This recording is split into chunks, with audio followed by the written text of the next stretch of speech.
Catching bags of smallmouth bass like this 2358 and these other weights from 3 different days on the water can be as simple as a connect the dots by numbers program. So just like this picture, you got to connect the dots. Smallmouth bass, like the ones you are about to see in the following pictures, relate to structure. And dropping waypoints on that structure is a great way to know how to repeat that program. When you mark these waypoints, you will have a series of waypoints in a general area. By being able to go to those waypoints and not missing any is a key component of covering the water efficiently. Connecting the dots will allow you to complete the picture and help you catch bass just like this one you see here. As always, if you find the video enjoyable or helpful, a like, share, subscribe is much appreciated. One of the most important uses of current track is obviously safety. And it is going to leave a path of where you started. And if you're recording all day, it will record where you end, and it will help you navigate back to the ramp. And that sounds fundamentally no problem. I know where it is. However, if you have fog kick in, or you're ice fishing and you have a blizzard kick in, wherever you're using your GPS system to navigate to, it's going to give you a safe route home. So for example, at a recent tournament at Bryce Lake, we were launching in Bewdley, Ontario. There's a ramp right here, you can see by the ramp symbol. And we started here, and our current track took us over here. There's a municipal parking area over here. So basically, I took the trailer back to the municipal lot here, and my partner picked me up at the dock here, and you can see that we took off out here. And in order to come back, all we have to do is follow the current track, and it will take us right back to the spot. So it's a very, very important use of current track to help you navigate safely back to your starting point. I've been talking recently about current tracks, and it was a key factor in our win in the Canada-US Walleye Tournament. It's a factor every time I go out. Just before I film anymore, I'm just going to get rid of my water spots. As in my last video, you saw that I like to keep my screens clean, and it doesn't take very long keeping a microfiber towel in there. Anyways, the current track right here, you can see I've got a bunch of waypoints in the area, and I want to make sure that I'm not going over the same waypoints. Sometimes that's good if you know, there's a whole school of fish, but if you're targeting kind of individual fish on structure, it's better to go along and find the individual spots, hit the structure, and then move on, and make sure you're not going over the same water. So I will follow my track, and there's my current track, and I will cover and zigzag through. I will use my plus/minus button to zoom in or zoom out, whichever the case. And if I zoom in, that's at 20 feet, that's at max. I want to see where the general waypoints are. I can see in the area there. So that's one way that I use my current track on a steady basis, and it's definitely helpful to know where you've been and where you're going next. The use of current tracks was an instrumental part of our Canada-US Walleye Tournament win. You can see here that I have waypoints, and these are actual waypoints from my graph. I've just zoomed them in, and unfortunately I don't have the current tracks because it's way after the tournament and I've deleted the current tracks several times, but you'll get the idea. So this walleye icon was where we caught one fish. This walleye icon is where we caught another key keeper fish. And obviously I'm going to follow a current track again because where there's one, there's usually more. And I will work this area along with my partner, and we will focus in on that waypoint, trying to catch whatever's there. Then we'll focus in on this point. We'll connect the dots. We'll go from 2872 to 2873.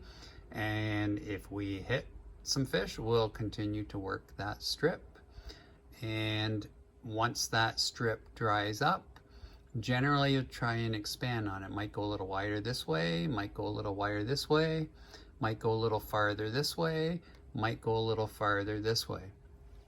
When fish are not located in one specific structure, such as a boulder, and they're loosely scattered in an area, your current tracks will help you know where to hit the most productive zones, and it will definitely help you catch more fish.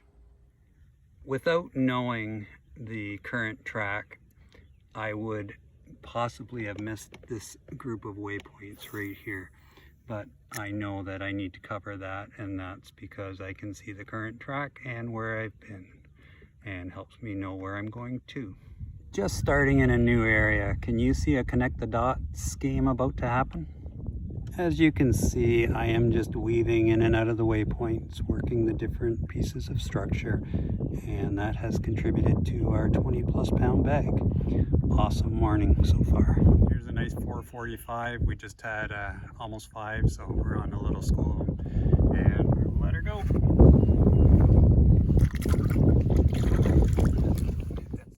Whenever you catch big smallies like these two here, make sure you edit the name or designate a special icon so you can remember the spot. This waypoint was renamed Bigs because I caught 4s and 5s in this area. When you hit the menu button once, you can see up here that you have the option of saving the current track or clearing the current track. So that is something that if you specifically were site imaging and you were doing a grid pattern and you wanted to save the current track so you could see it later to see what you've covered, I mean, that might be one thing that you could do. However, I make it a general habit of clearing my current track, as it gives me a fresh start each time. And to do the clearing of the current track, you simply go down to it, scroll down, right cursor, and it's going to ask you, do you want to clear the current track? I'm going to say yes, and then the current track is gone. Another thing you can do with the current track is go to menu, and underneath the nav heading, you can see that there is a section called current track. If I scroll down to it and I right cursor on it, you see I also have the option of saving, clearing, and the appearance. I can change the visibility of it. I can make it hidden. I want to be able to see it. I can change the style of the line, an intermittent line, a dotted line. There's different options.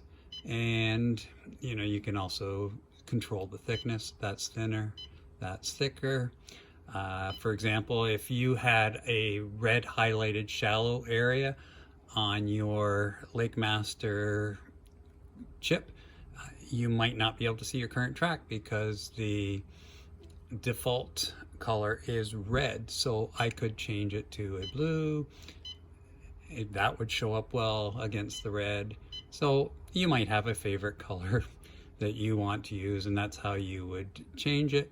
So for example, my old school colors were royal blue. So if I wanted to change my current track to royal blue, just because it brings back good memories for me, then I would go down to save, and I'm going to hit save.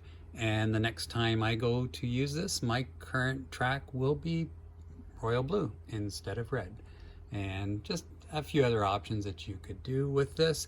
You could also go down here to stop tracking, which I discourage you from doing, but for some people, they may find those tracks annoying. It does give them the option. So if you did hit stop tracking, it's going to say track cleared, and you just have to go back in if you want to restart it and say the appearance is there, and I'm going in. I want to start tracking, and it's back in operation.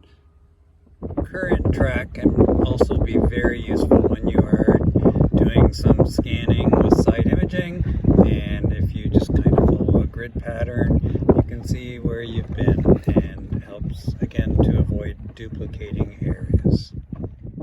In the previous video clip, the scale was at 500 feet. As you can see on the left here, the scale is at 200 feet. Therefore, my grid lines are closer together. So make sure you are conscientious of the scale, and your plus minus button will help determine what the range is on that scale. The green direction arrow in front of the boat icon is a helpful tool in following your grid pattern. These black circles show the waypoints that I referred to in the following video clip.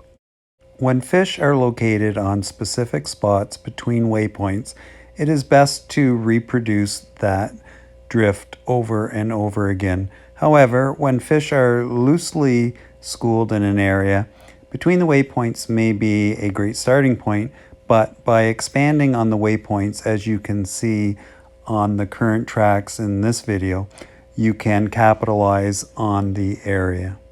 Using your waypoints effectively will make you a better angler for all species of fish. Following and connecting dots will make you a better angler. As always, if you find this video enjoyable or helpful, a like, share, subscribe is always very much appreciated. Take care, and bye for now.